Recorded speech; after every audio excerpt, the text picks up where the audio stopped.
Welcome back everyone to my low-level playthrough of Chrono Trigger on the Wii Virtual Console.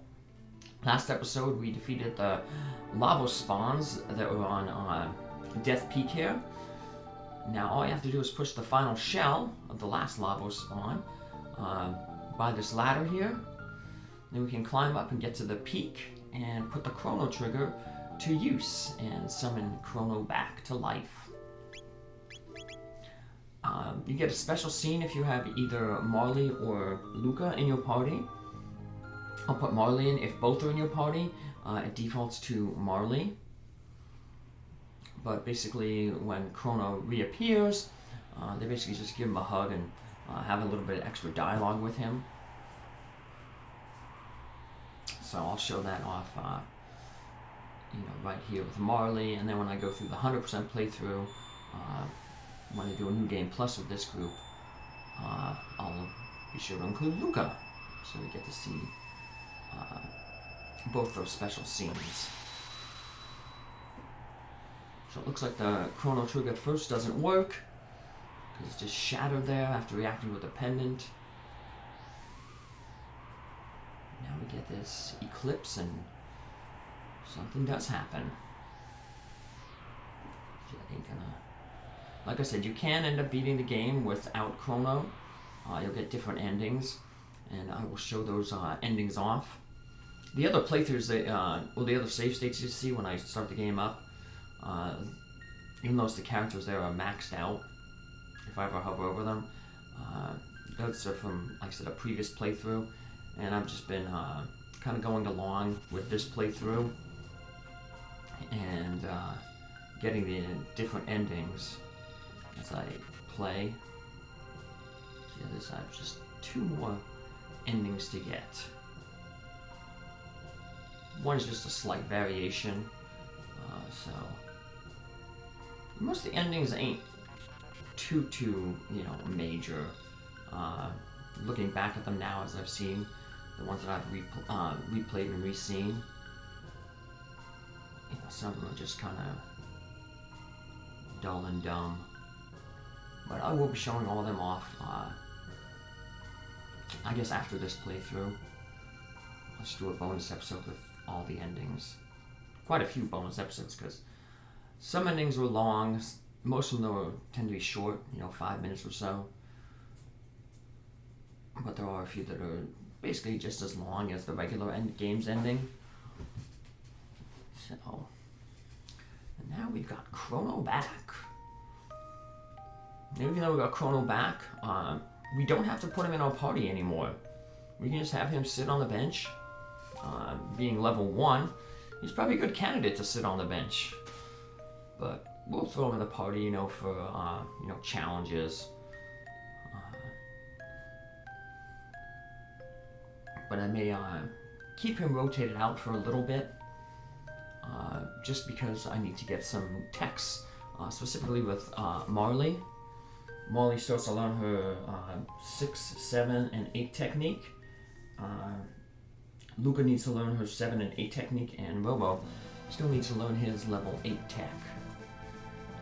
So,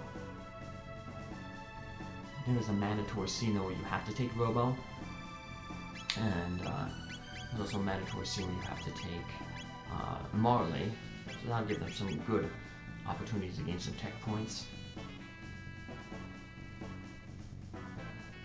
This is, Luca, everyone kind of has their own little side quest. Luca's kind of overlaps with Marley and this side quest here, the Green Dream side quest. And we'll see that at the end of the episode. So I'm just setting up my characters here, because I'm going to do that Green Dream side quest. That's the one where we restore the forest from 600 AD to 1000 AD. But in 600 AD, there's that monster that's preventing the forest from growing back. It's basically desertifying the land. This is a side quest that doesn't open up if you tell the lady in Zeal to burn the plant. The queen told her to burn. I said, if you don't meet her in the castle, she'll be there in the common ground. She actually survives the fall of Zeal. So let's head on back to 600 AD.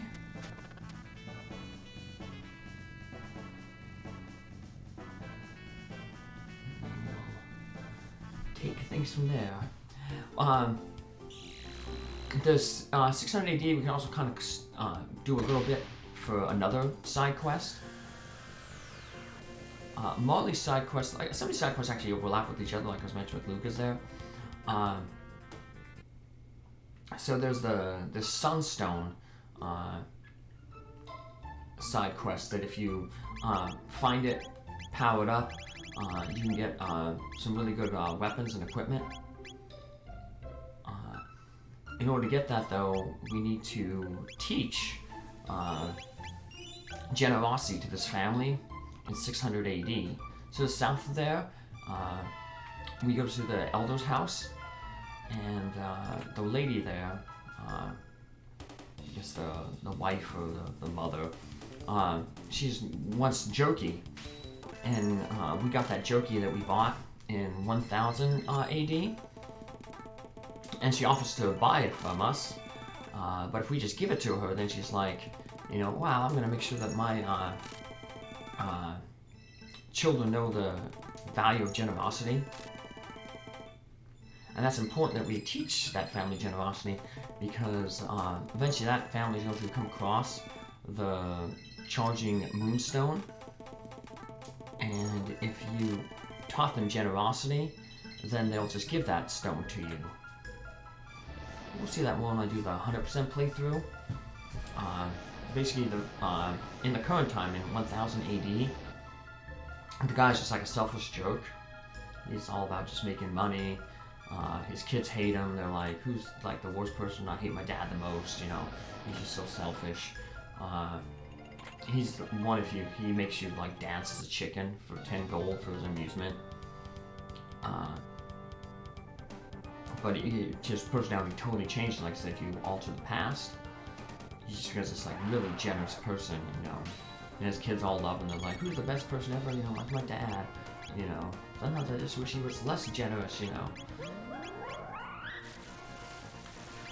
But here's our boss, the Retinite. You need to have Frog or Marley in the party, because this guy will take no damage unless you hit him with water or ice, because that hardens the sand that he's made out of, and allows you to do damage to him. Frog, of course, being the better option, because Marley being at low level. And 2, Frog has this good dual technique with Elia that we saw put to use on those lava spawns in the last episode. This drop kick, which combines Elia's triple kick with Frog's leap slash.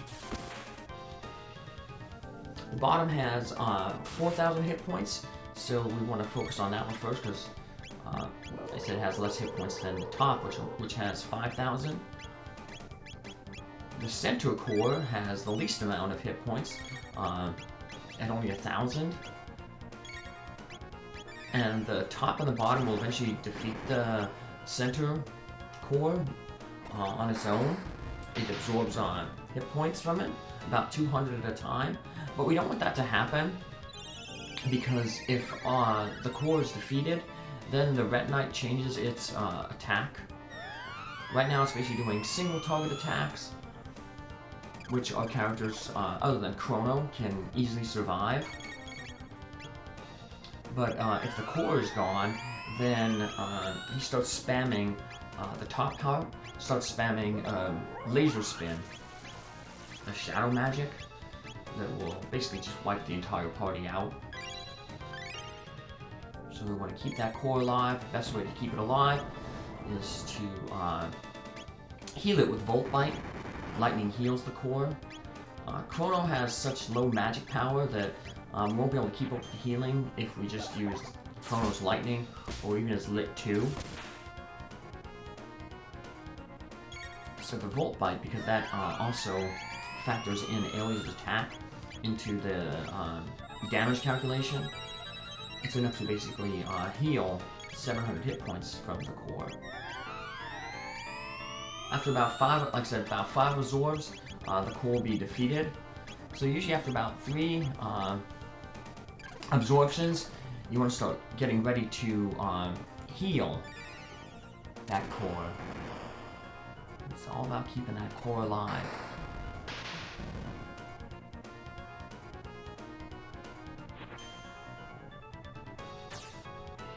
Gets in a few attacks. Usually get about twice before you really need to re-harden the enemy up. Revive Chrono, and sometimes we'll have to revive our MP. Be careful of Alia's MP. She uses a lot of MP when she does that drop kick. She uses 20 MP, so that cuts through her MP really quick. And you want to make sure that she has enough MP to do that Volt Bite when Chrono's up and revived. No use healing Chrono, because any attack that this guy does will wipe him out, so just revive him. You don't have to worry getting that last 20 hit points on him. For everybody else though, if you need to heal them, Lobsters are a good option. It heals everybody. Frog has a heal spell that heals everybody. Slope Kiss combines the Kiss and the Slope to heal everybody for a little bit more than what the Frog's heal spell would do. And Kiss can also be good by itself for healing, because one of the attacks that the Red Knight does is it casts Darkness on a character, which of course cuts down their ability to hit. And what's called Kiss removes all negative status effects. So that's a good way to heal and remove that darkness if certain characters get hit with it. So there goes the bottom. So now we only have to worry about the top absorbing, so we don't have to necessarily hit with the Volt Bite as often.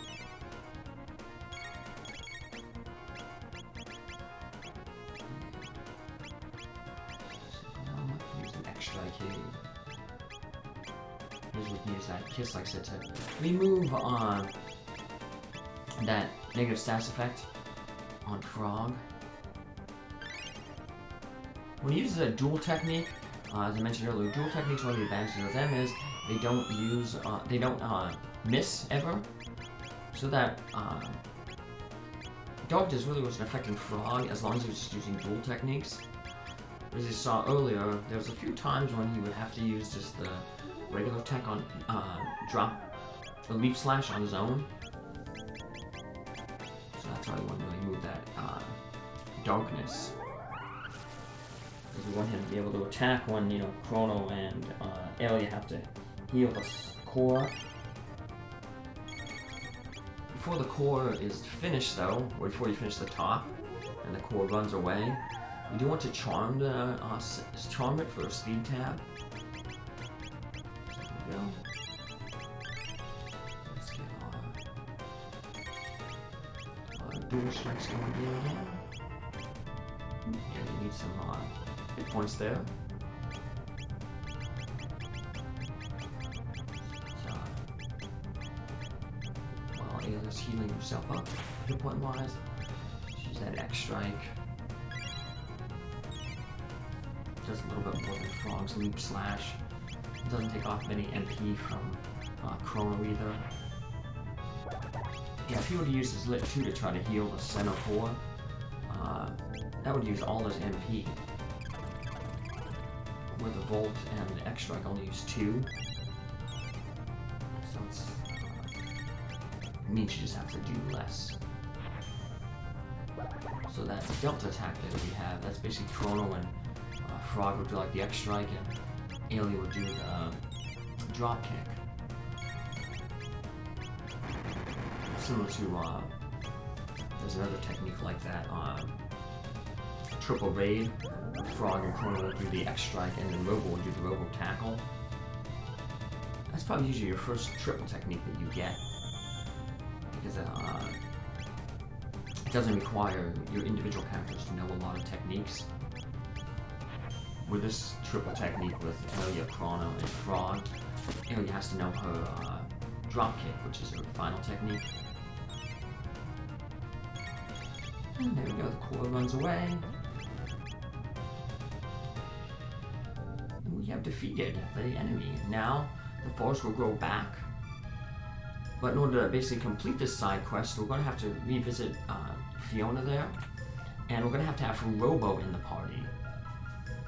Because Fiona's going to basically mention that, hey, like, well, yeah, the creature's gone, but it's going to take far too much time to grow the forest back. And, she ain't going to live long enough to do that. But Robo volunteers to stay behind, and he will help tend the forest to grow. So here's this lady here. We want to just give her the Jokey. Don't sell it to her. Don't say you're not interested, just give it to her. See, then she says that we're going to learn the value of sharing, and that'll allow us to get that charged up Sunstone later on in the game. Another side quest. That's a good side quest for getting some tech points for Marley.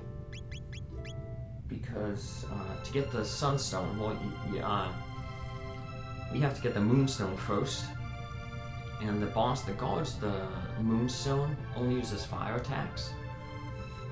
So if you have 2 red males and a red vest, you can basically just take this boss on without any worries.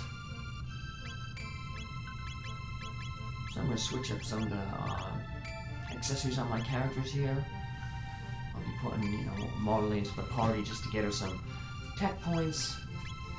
Yeah, a lot of these bosses that we're going to be coming up across in these side quests, you can charm another elemental male off them. So you get a shadow male off one, or a dark male, you get a white male, a red male, and a blue male. We'll be doing the quest to get the red male first, because actually that'll open up the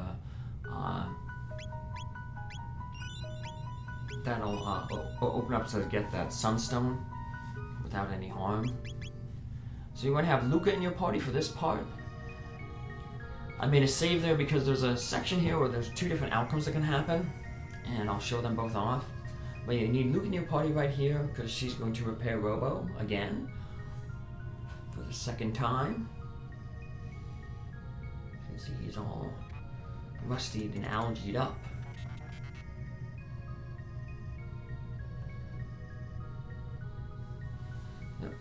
Quick hop for me, 400 long years have passed. Now these, this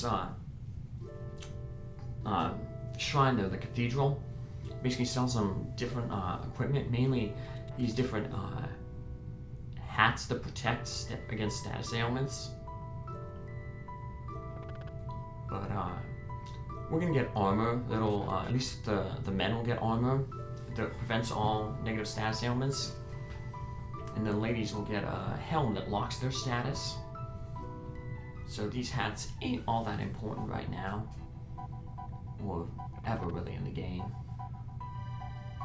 Many of our characters have a little discussion around this campfire. And they talk about times they would like to maybe potentially return to. And here we learn a little bit about Luca's backstory. So that's why I said this kind of ties into Luca's side quest.